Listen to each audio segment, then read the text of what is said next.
Paano kung naging first world country ang Pilipinas? Ang Switzerland, walang karagatan. Ang Singapore, walang rice fields. Ang Saudi Arabia, walang kagubatan. Ang Japan, kulang sa natural minerals. At ang Netherlands, walang kabundukan. Pero kahit kulang sila sa mga bagay na yon, nagawa nilang maging first world countries. Ngayon isipin naman natin ang isang bansang merong lahat ng mga wala sa kanila, ang Pilipinas. Isang bansa na may mahigit 7,000 isla, isa sa pinakamahabang coastlines sa mundo, at isa sa pinaka-biodiverse na karagatan sa planeta. Sa ilalim ng lupa nito ay may nickel, copper at gold. Sa mga bukirin nito ay maaaring tumubo ang palay, iba't ibang puno at halaman, mga gulay at prutas.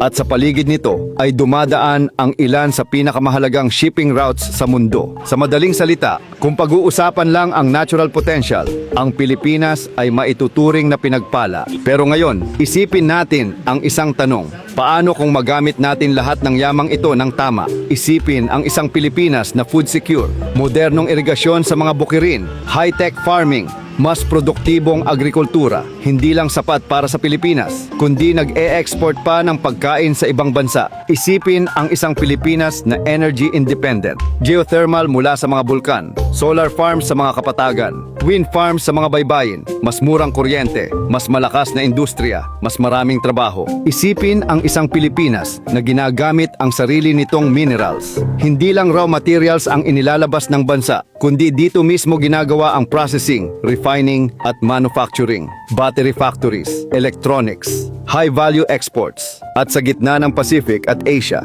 ang Pilipinas ay nagiging isang maritime hub para sa kalakalan. Kapag nangyari iyon, magbabago ang buhay ng mga Pilipino, mas mataas na sahod, mas maraming oportunidad, mas maayos na infrastructure, at baka sa unang pagkakataon, hindi na kailangang mangibang bansa ng milyon-milyong Pilipino para lang magkaroon ng magandang buhay.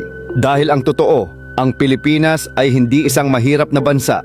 Isa itong mayamang bansa na hindi pa nagigising sa sarili nitong potensyal.